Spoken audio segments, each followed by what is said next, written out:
Hello team, welcome back. This is the first lecture of Jenkins introduction section, and first we will discuss about the continuous integration so that we can understand the need of the Jenkins. So let's start with. In this section we will learn what is continuous integration, what is the need of the continuous integration, and phases of adopting continuous integration. First, let's discuss about what is continuous integration. Over here you can see a diagram where two users are working and they are developing something. Once they will done their job, they will check in their code in a source code repository. Then that particular source code repository is going to the CI server. CI server is performing some task, it is building the product, then performing some testing, and then sending the results to the user too. This is a cycle of the continuous integration. Now we need to understand how we can achieve this cycle. Continuous integration, or in short we can call it CI, is a development practice that requires developers to integrate code into a shared repository several times a day.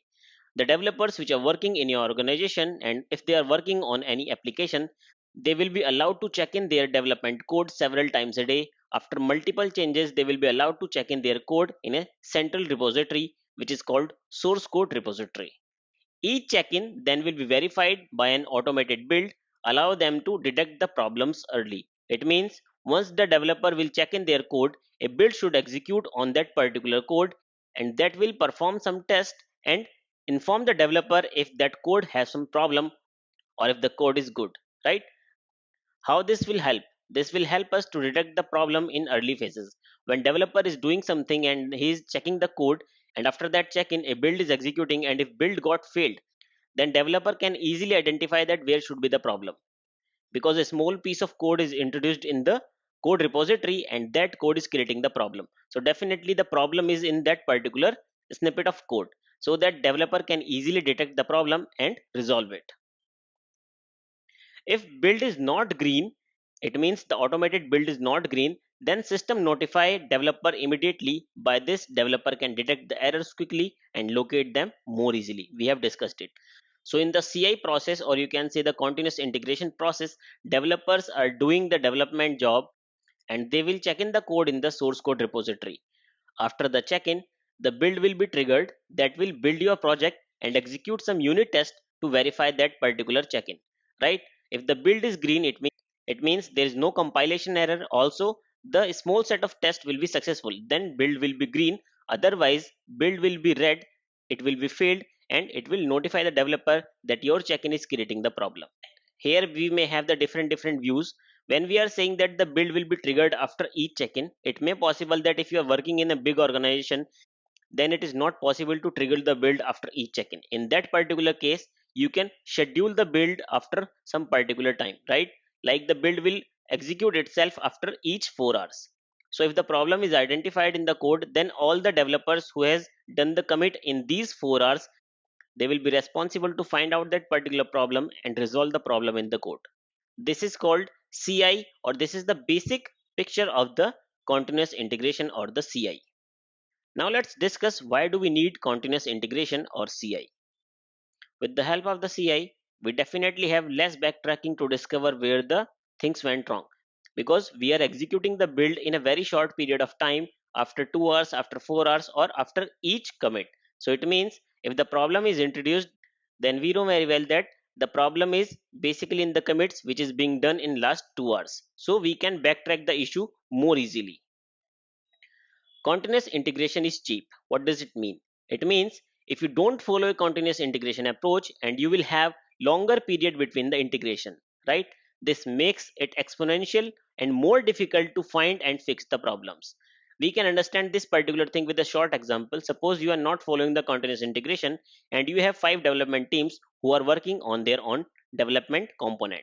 After a month, they will complete their job and they will check in their code into the system. Now the complete product, which is the combination of all 5 components, it's failing. It means the build of the product is failing. It means some code which may be possible in the component A or component C or component D is failing. In that particular case, it is more hard to find out which component is causing the problem. It will be more difficult to find out the problematic area and resolve that particular thing. It may possible that two components are dependent on each other and they are failing because they are not able to identify the dependencies.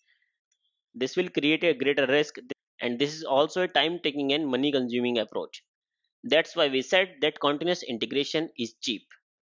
With the help of the continuous integration, we can say goodbye to the long and tense integrations. We can increase the visibility, enabling the greater communication between the teams.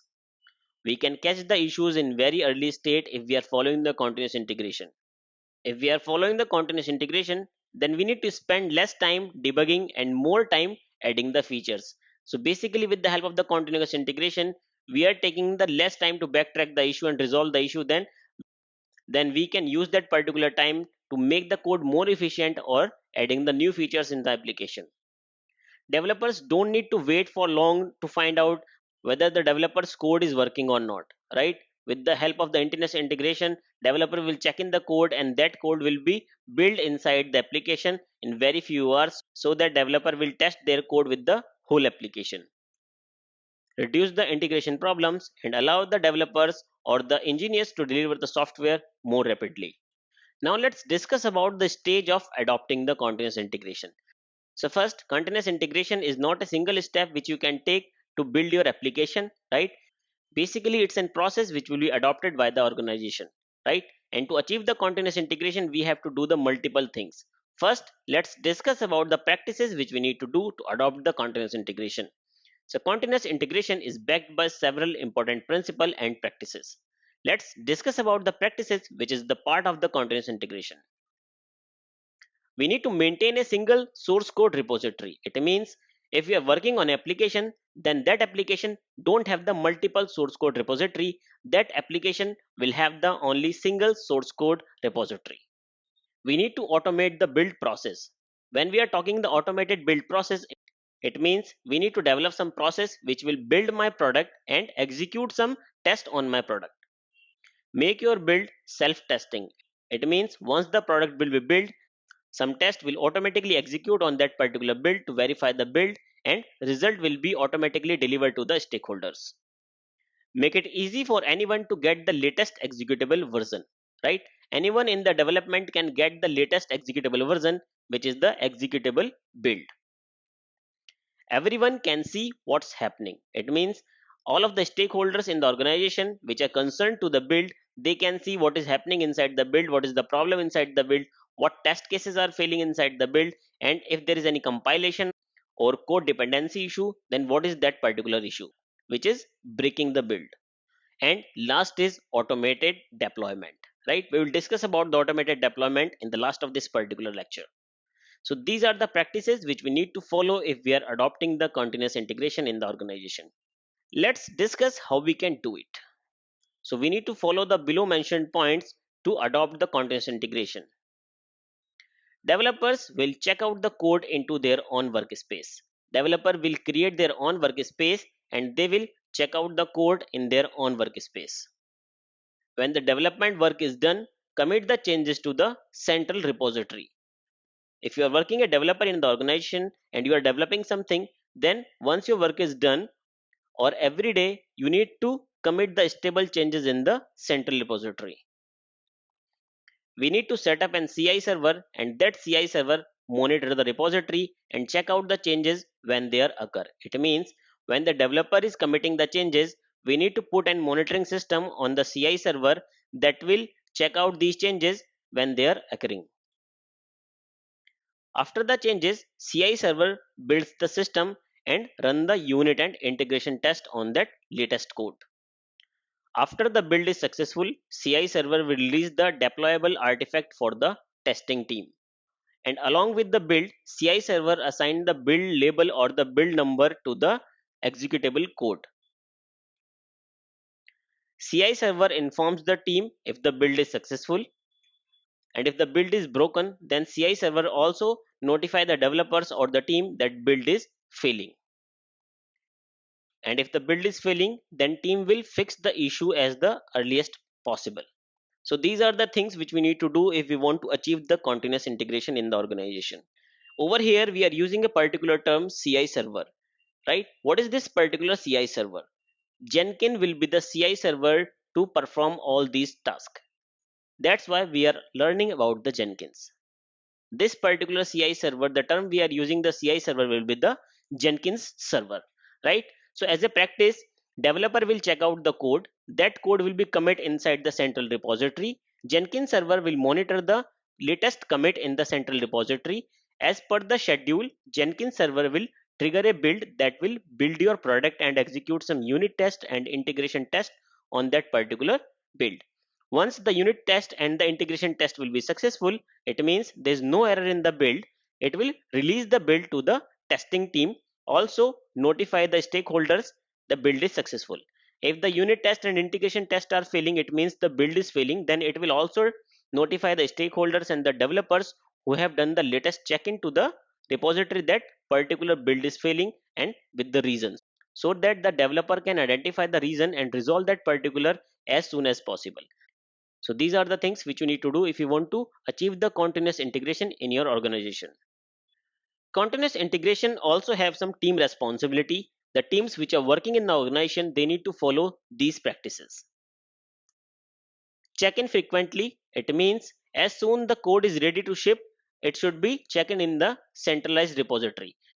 Don't check in the broken code. If you know that your code is broken, that is not complete, and that will make the build failed or the product unstable, then don't check in your code, because it will block the others user as well. The next is, don't check in the untested code.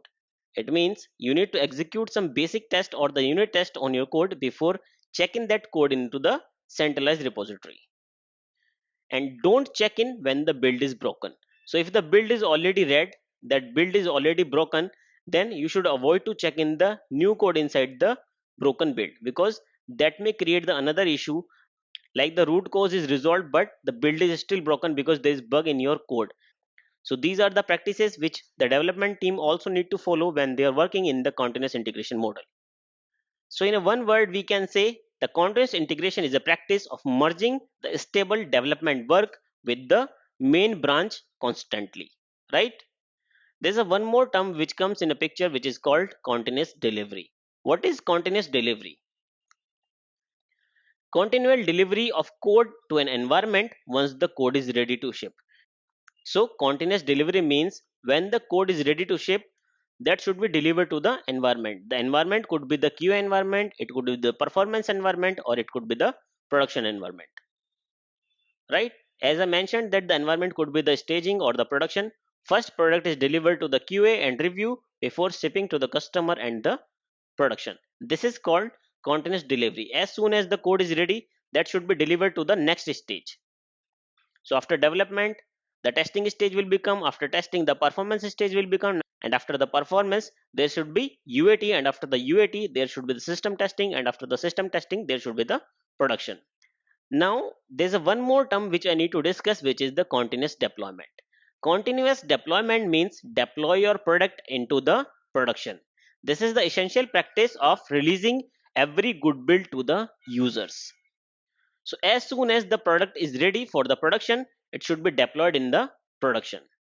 So by adopting both the continuous integration and the continuous deployment, you not only reducing the risk to catch the bugs quickly, but also move rapidly on working software.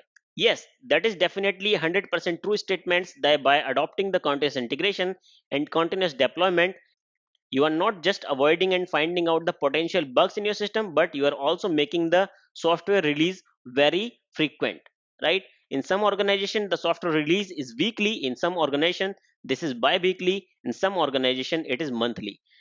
Currently in my job I am following the bi-weekly release, and in a bi-weekly release as well we are able to deliver a significant changes in the product.